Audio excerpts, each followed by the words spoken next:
नमस्कार, स्वागत है आपका भीम न्यूज इंडिया में। आप देख रहे हैं भीम न्यूज इंडिया। मैं हूं आपका दोस्त विनय कुमार सिंघल। एससी कांग्रेस के राष्ट्रीय अध्यक्ष राजेंद्र पाल गौतम ने एक सभा में क्या कुछ कहा, देखिए एक रिपोर्ट। नौकरी में आने लगे, कई जगह ठेकेदारी में भी, चूंकि रिजर्वेशन उस समय की सरकार ने बाबा साहब के टाइम पे ही सीपीडब्ल्यूडी एक्ट वो देख लेना आप, उसके अंदर बाबा साहब ने उस जमाने में हमारे लिए सरकारी ठेकों में कुछ सीमा हमारे लोगों के लिए तय कर दी थी, इतने ठेके हमारे लोग को मिलेंगे। और पिछली सरकार ने, मनमोहन सिंह जी की सरकार ने 4% ठेके सरकारी जो ठेके छूटते हैं रोड बनाने का, बिल्डिंग बनाने का या कोई भी सरकारी खरीद में 4% रिजर्वेशन, मतलब उसमें एससी के ठेकेदार हिस्सा ले सकते हैं, आदरणीय मनमोहन सिंह जी की सरकार में लागू हुआ। तो ये सारी जो व्यवस्था है, ये व्यवस्था खत्म होने का रास्ता शुरू कैसे हुआ? शुरू ऐसे हुआ जब आप पढ़ लिख कर तरक्की करने लगे, उनके सामने बराबर बैठने लगे। जिनके घर के सामने से आप चप्पल पहन के नहीं निकल सकते थे, आपको चप्पल हाथ में उठानी पड़ती थी, अब आप उनके बगल में बैठ रहे हैं। और तो और अब कई बार उनके ऊपर अफसर बन के आ रहे हैं, तो अब उनको यहां दर्द शुरू हो गया। अब आपने कहा भाई तेरे खेत में मैं काम नहीं करूंगा। हमारा मजदूर उसको खुल के कह रहा है मैं तेरे खेत में काम नहीं करूंगा, तू एक तो टाइम से पैसे नहीं देता, दूसरी बात तू पैसे कम देता है। मैं कम से कम दिहाड़ी लूंगा 700 रुपए, देनी हो तो बता, मैं आऊंगा, नहीं तो मैं नहीं आ रहा, और वो भी 8 घंटे की। तो उसको ये बात चुभती है, उसे इसलिए चुभती है यार, जो कभी पैसे नहीं मांगता था, 12-12 घंटे के काम करने के बाद हम उसे घर का बचा हुआ खाना देते थे सिर्फ, आज वो कह रहा है मैं 8 घंटे से ज्यादा काम करोगे तो ओवर टाइम लूंगा और पूरे पैसे चाहिए। तो ये बोलने की ताकत कहां से आएगी इस समाज में? ये तो हजारों साल जिसने हमारी गुलामी करी, हमारी चाकरी करी, हमारे झूठन पे रहा, बचे हुए घर के खाने पे रहा, जिसके साथ कितना ही मार पिटाई कर लो, इनकी बहन बेटी की इज्जत लूट लो, कुछ भी कर लो, जो कभी बोलने की हिम्मत ही नहीं करता था। इस समाज में बोलने की ताकत आई कहां से? इसके ऊपर आरएसएस जैसे संगठन होंगे जिनके अंदर चिंतन हुआ होगा, और चिंतन करने के बाद उन्हें पता लगा होगा कि चूंकि पहले इनके पढ़ने पर धार्मिक बंदिश थी, डॉक्टर बाबा साहब अम्बेडकर जी ने, मतलब शुरू हुआ ज्योतिराव फुले, सावित्रीबाई फुले से, साहू महाराज से, उन्होंने रास्ता खोलना शुरू किया और उसको अंजाम तक पहुंचाने का काम डॉक्टर बाबा साहब अम्बेडकर ने किया। तो इनका जो पढ़ने का रास्ता खुला, तो पढ़ने से इनको ज्ञान आ गया। ज्ञान का मतलब अच्छे बुरे में अंतर करना आ गया। अब इनको इनके अधिकार की जानकारी हो गई, अब इनको न्यूनतम मजदूरी का पता लग गया, अब इनको इनके कैसे अपने हकों के लिए बोला जाता है वो इनको पढ़ने से पता लगा है। और बाकी जो आवाज में तो ताकत आई है ना बोलने की, ये जो इनकी नौकरी चपड़ासी लग गए, सफाई कर्मचारी लग गए, इनके घर में थोड़ा पैसा आने लगा, नौकरी की गारंटी हो गई ना, तो ये बोलने की ताकत पढ़ने से, सरकारी नौकरी से आई है। तो कहीं ना कहीं उसी आरएसएस जैसे शिविर में, चिंतन शिविर में चर्चा हुई होगी कि संविधान ने इनका सारा आगे बढ़ने का रास्ता खोला है, अब इनका पढ़ने का रास्ता फिर से कैसे बंद करें, इनका नौकरी का रास्ता कैसे बंद करें? ये संविधान बाधा बन गया है, या तो इस संविधान को बदलो। तो उनके मन में यह तकादा ये हमेशा से चलता रहा कि डॉक्टर बाबा साहेब अम्बेडकर का बनाया संविधान बदलो, इसको खत्म करो। और दूसरा ये चलता रहा, इनकी पढ़ने का रास्ता फिर से बंद करो, इनकी नौकरी का रास्ता फिर से बंद करो। लेकिन ये संविधान बाधा बन गया, ये बंद नहीं करने दे रहा, क्योंकि डॉक्टर बाबा साहेब अम्बेडकर जी ने पहले भारत में हर व्यक्ति की वोट नहीं होती थी। वोट का अधिकार केवल जो इनकम टैक्स देते थे सरकार को, उनको वोट डालने का अधिकार था। 1932 से पहले तक वोट डालने का अधिकार केवल जो इनकम टैक्स देते थे, जो बड़ी जमींदार थे या जो ग्रेजुएट थे, केवल उनको वोट डालने का अधिकार था। लेकिन बाबा साहेब के संघर्ष के बाद, पूना पैक्ट के बाद, 1932 के बाद आपको वोट डालने का अधिकार मिल गया, चुनाव लड़ने का अधिकार मिल गया। तो भाई, और हर एक की कीमत वोट की बराबर, 1 मैन 1 वोट 1 वोट 1 वैल्यू। राष्ट्रपति की भी वोट की वही कीमत और एक सफाई कर्मचारी की भी वोट की वही कीमत। तो उनको ये समझ आ गया कि संविधान ने इनको बहुत तगड़ा हथियार ये वोट का दिया है, और इस वोट के वजह से इस संविधान को बदलना भी बड़ा मुश्किल हो रहा है, इनके पढ़ने को रास्ते को बंद करना मुश्किल है, इनकी नौकरी के रास्ते को बंद करना मुश्किल है। तो उन्होंने सातिराना दिमाग लगाया कि एक तरीका है, सरकारी स्कूलों को कमजोर कर दो, टीचरों की भर्ती कम कर दो और प्राइवेट स्कूल खोल दो, इतना ज्यादा पढ़ाई का खर्च इतना बढ़ा दो कि ना पैसा होगा ना इनके बच्चे पढ़ेंगे। तो साजिश के तहत शिक्षा को इतना महंगा कर दिया कि आज हमारे हाथ से शिक्षा छिन गई। अब मनुस्मृति की जरूरत नहीं है, कानूनी तौर पे सरकारें शिक्षा का खर्च बढ़ा रही हैं। जैसे फॉर एग्जांपल दिल्ली की सरकार द्वारका के अंदर नेशनल लॉ यूनिवर्सिटी के अंदर, जैसे मैंने बताया 25 लाख चाहिए तब आपका बच्चा लॉ कर पाएगा। तो नौकरी देने की बात नहीं, लॉ की डिग्री की बात है। ना 25 लाख होंगे ना आपका बच्चा डिग्री कर पाएगा। तो यानी साजिश के तहत शिक्षा के खर्चे को महंगा कर दिया और जो आप वजीफे से पढ़ते थे वजीफे को खत्म कर दिया।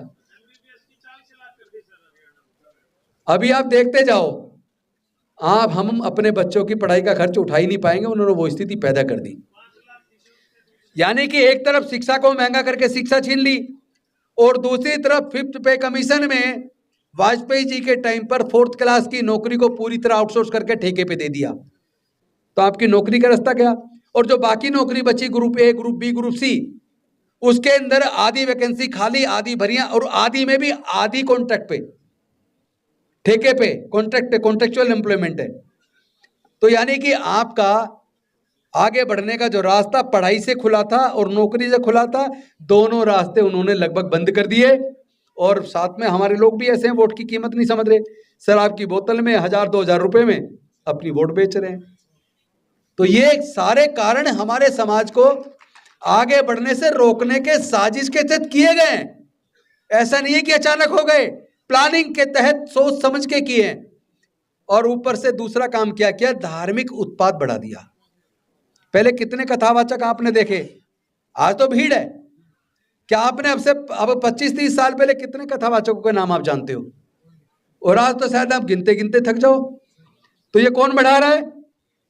ये धर्म का काम नहीं है, ये राजनीतिक सत्ता पे कब्जा करने का एक हथियार है।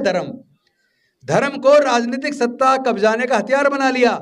1993 में पहली बार जब दिल्ली को राज्य का दर्जा 92 में मिला और 91 का एक्ट है, और 93 में यहाँ की सरकार बनी, सरकार बीजेपी की बनी।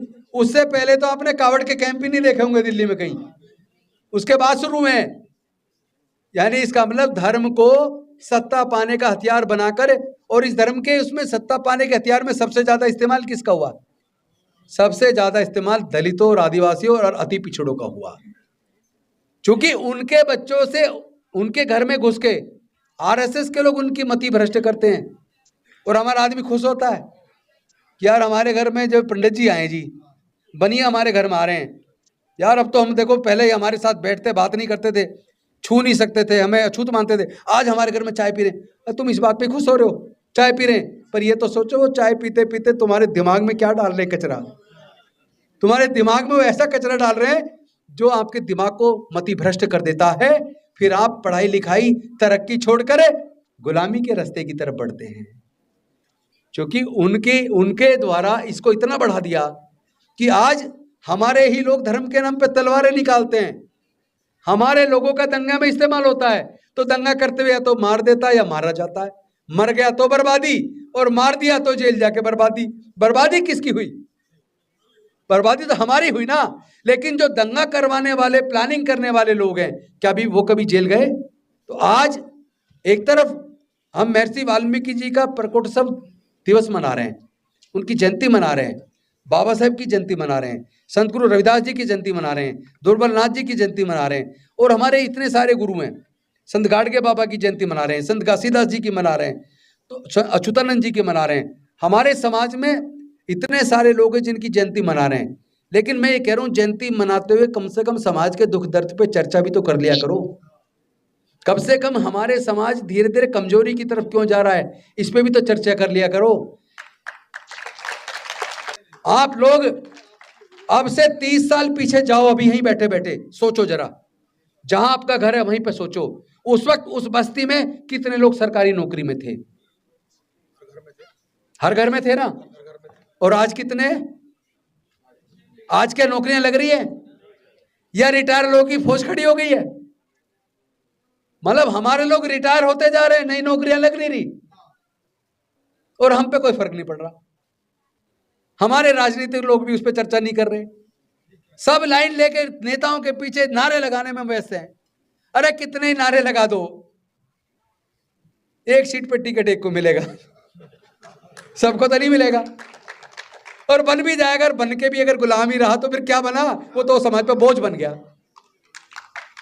अगर वो जाके समाज की लड़ाई को लड़े, संसद में समाज का दुख दर्द के लिए आवाज उठाए, क्योंकि तब 2004 के आसपास 4th क्लास एम्प्लॉयमेंट को पूरी तरह सरकारी नौकरी को बंद करके ठेके पे दिया था, क्या हमारे सांसद विधायक मंत्री नहीं थे? क्या उन्होंने उस वक्त आंदोलन किया? क्या उसका विरोध किया? जब हमारा जो हमें स्कॉलरशिप मिलता, जब उसको खत्म किया जा रहा था, क्या हमारे सांसद विधायक मंत्री नहीं थे? क्या वो एकजुट होकर इसके खिलाफ लड़े? अरे वो किसी भी पार्टी में थे, अपनी पार्टी के खिलाफ जाकर अपने समाज के लिए एकजुट होकर उनको लड़ना चाहिए था। लड़े होते तो वो छिनता नहीं जो छिन गया। तो चिंतन तो करना पड़ेगा। केवल सांसद विधायक बन जाना काफी नहीं है। अपने इस समाज के लोगों को, कार्यकर्ताओं को मजबूती देकर एकजुट करो, सबको इकट्ठा करो, समाज के बीच में ज्यादा से ज्यादा जाओ, दुख दर्द पे चर्चा करो, दुख में शामिल हो, सुख में शामिल होता है, दुख में भी शामिल हो, और शामिल होते हुए इन सब मुद्दों पे भी चर्चा करो कि हम अगर कमजोर हो रहे हैं तो उसके कारण क्या हैं, हम अगर थोड़े बहुत सबल हुए थे तो उसके क्या कारण थे, कौन जिम्मेदार था, और हम अगर कमजोर हो रहे तो उसके लिए कारण क्या है और कौन जिम्मेदार है। जिम्मेदारी तय करो, और जो लोग जिम्मेदार हैं अगर उसके बाद भी उनकी गुलामी कर रहे हो, उन्हीं को मजबूत करने का काम कर रहे हो, तो तुम अपने समाज के प्रति गद्दारी कर रहे हो, अपने समाज को कमजोर कर रहे हो। हमारी राजनीति चले ना चले, हमारा समाज मजबूत होना चाहिए, हमारे समाज के बच्चे पढ़े लिख के आगे बढ़ने चाहिए, हमारे लोग व्यापारी बनने चाहिए। बनेंगे कैसे, उसका रास्ता कैसे बनेगा? मार्केट तो हमें, जनसंख्या हमारी ज्यादा है, अगर SC ST OBC माइनॉरिटी के लोग 88% हैं, इसका मतलब खरीदार हम ज्यादा हैं। इसका मतलब हम अगर अपना माल बनाएं और हमारे लोग ही हमारा बनाया हुआ माल खरीद लें, तो बहुत बड़े व्यापारी बनने की क्षमता भी हमारे अंदर है। अमेरिका बाजार तलाशता तलाशता भारत में आ गया, चाइना बाजार तलाशता तलाशता भारत में आ गया। क्या हमारे अपने समाज के लोग कुछ उद्योगपति बन के अपने इस इतने बड़े बाजार को अपने समाज की तरक्की के लिए एक माध्यम नहीं बना सकते क्या? तो क्यों नहीं बना रहे? कौन करेगा इस पे चिंतन? हमारा समाज व्यापार में कैसे आए, इस पे चिंतन कोई आके वही बनिया तो करेगा नहीं, बीजेपी तो करेगी नहीं, ना कोई और। आप देख रहे थे भीम न्यूज़ इंडिया। यदि आपको हमारे द्वारा दिखाई गई खबरें पसंद है तो प्लीज़ हमारे चैनल को यूट्यूब पर सब्सक्राइब कीजिए, लाइक कीजिए, शेयर कीजिए, कमेंट्स कीजिए, बेल आइकन का बटन दबाना ना भूलें, जिससे कि आने वाले नोटिफिकेशन की जानकारी आपको मिल सके। भीम न्यूज़ इंडिया के फेसबुक पेज, ट्विटर यानी X और टेलीग्राम पर भी आप फॉलो कर सकते हैं। न्यूज़ अपडेट के लिए बने रहिए हमारे साथ, देखते रहिए भीम न्यूज़ इंडिया। आपका बहुत बहुत धन्यवाद।